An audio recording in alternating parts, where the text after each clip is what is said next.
2010 nang ipatayo ang ating mga Kapuso School Building sa 3 mababang paaralan sa Ilocos Norte. Mula po yan sa inyong mga donasyon ng Bagyong Pepeng. Sa loob ng 4 na taong daang-daang bata ang hinasa ang kaalaman sa mga silid-aralan na ito. Ngayong gabi, samahan natin ang mga mag-aaral sa pagdiriwang ng kanilang espesyal na araw.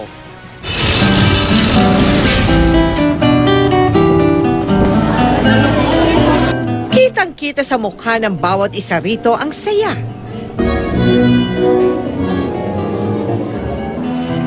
Espesyal na araw din po ito sa amin. Anak na rin namin kasing maituturing ang mga batang ito na hinubog ang kaalaman sa ating mga Kapuso School Building.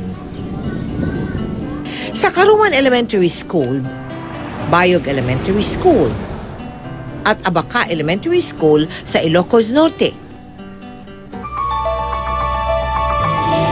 Kitang-kita sa mukha ni Elizabeth ang nag-uumapaw na pagmamalaki sa pamagitan ng pamumulot ng maliliit na bato o pebbles na kanilang ibinebenta.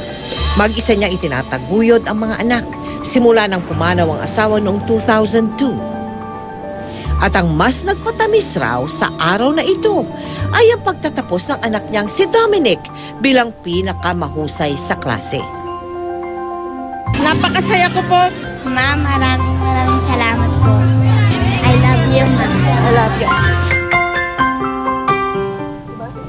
Nakakabilib namang kambal ang valedictorian at salutatorian dito sa Abaca Elementary School.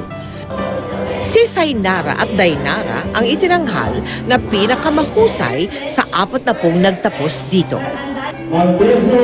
Nag-uumapaw po ang aming saya dahil sa pagtatapos sa elementarya ng mga batang ito, bahagi po tayo ng kanilang tagumpay.